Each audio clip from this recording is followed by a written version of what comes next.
Hey guys, Nathan, that reviewer guy here, with another top 10 list. Now, last time I did one of these, it was my top 10 international bands. This time, my top 10 Canadian bands. I said I wasn't going to add Canadian bands to the last list due to the fact that I was going to make a Canadian band list. Here it is. Even though nobody watched my international band list. Fuck you. Calm down. You can't expect people to watch all your videos. But come on, guys. Why not? Why not? Watch it, please. I might put a link in the description if I feel as though it's necessary, which it might be. But, you know, I didn't mean anything about that middle finger.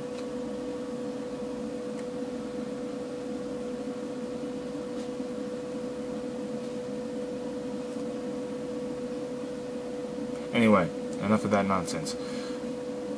I wasted enough time. Anyway, my top 10 Canadian bands. I'm going to warn you, these are mostly modern rock bands, which you may or may not like. So if you want to turn the video off now, don't. Bear with me.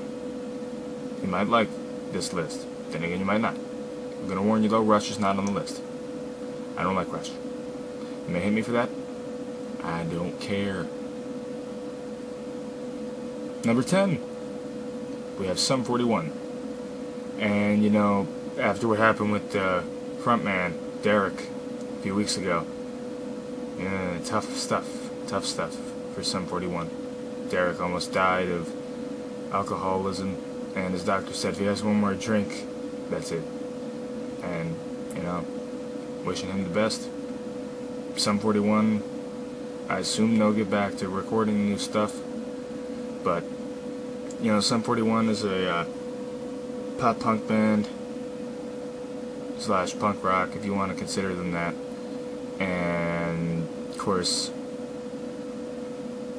you know, they're pretty popular in that scene, and they're not bad. I'm pretty sure you've heard of them, but you might not listen to them. Give them a shot. You might like what you hear. Number 9, Redlight King. The lead singer of Redlight King went by the name of Kazzer. He was a rapper, and he still raps in Redlight King, but, you know, this is more rock stuff, not rap. But, you know, they have some good songs, you know, Bullet in My Hand, Something for the Pain, Come Back is a song that got me into them. Times Are Hard, Born to Rise. Listen to both of their albums. You might like it. Number 8, Art of Dying. They have 2 albums, and they're pretty much the same as each other. Their self-titled was their first album. Their second one, Vices and Virtues, was pretty much a re-release. Pretty much. Just has different versions of the songs on it.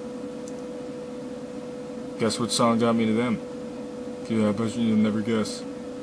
Yeah, you said Get Through This. You were right. I do like this band, though. And they're supposed to be releasing a new album this year, I think. I'm hoping so, because they don't really have much. 2 albums. That's it. Please release more. Number 7. James LaBrie. His solo stuff. Because Dream Theater did not form in Canada. And besides, James LaBrie wasn't even the original lead singer for Dream Theater. But James LaBrie's solo stuff is good as well. You know, he takes pretty much the same progressive metal approach with some other elements mixed in as well. And, you know, you'll hear some Dream Theater stuff in there as well. And by that I mean like Dream Theater style. Check it out. You probably know Dream Theater. You may listen to James LaBrie's solo stuff, but check it out anyway. Number 6, we have Finger 11, and they haven't really released much lately. I mean, their last album was released in, I forget if it was late 2010 or early 2011, but I do know that it was somewhere around there. So 3.5 years ago, roughly. And, you know, this is the same thing. Guess what song got me to them? Paralyzer. Yeah. But I'd listen more, trust me. They have some good songs. My personal favorite is Stay and Drown. And I heard that on Dragon Ball Z Cooler's Revenge. Listen to them. Number 5, we have 1,000 Foot Krutch. They're a Christian band, but I already talked about that stuff on the Demon Hunter Extremist review. 1,000 Foot Krutch, though, they are not really preaching in their music. They have like this sort of rap rock, nu metal, alternative metal, hard rock combo platter going on, and it's really enjoyable. You know, you get the high tempo, fast pace, high octane, whatever I'm trying to say here, music going on. You're probably gonna like it. If you don't, that's fine too. Number 4, I'm gonna get a lot of shit for this. Theory of a Deadman. Their new song, Drown. Goodness gracious, is it good? Better than...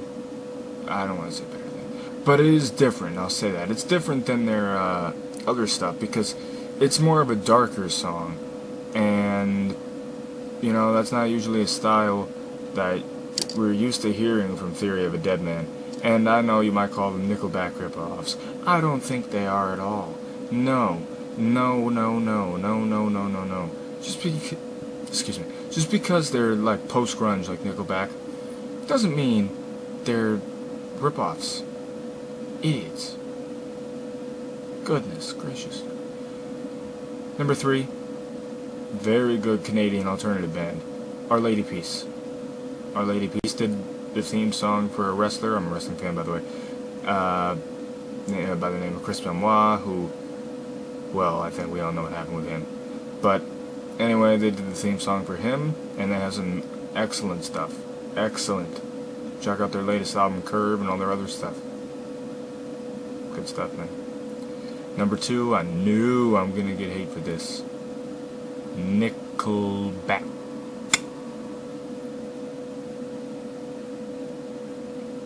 They do not put out the same album over and over again. No. There is diversity. Whether you hear it or not, there is diversity. Maybe the slightest bit, but there is diversity. There is evolution. Maybe the slightest bit, but there is evolution. Nickelback is a band that I grew up with. Believe it or not. And, you know, they really got me into music. So, I kind of have to put Nickelback on this list. Sorry. You guys don't like Nickelback? Fine. I do. And number 1, you know, I might get hate, might not. I don't care. I'm gonna say it anyway. 3 Days Grace. Why? Listen to their stuff.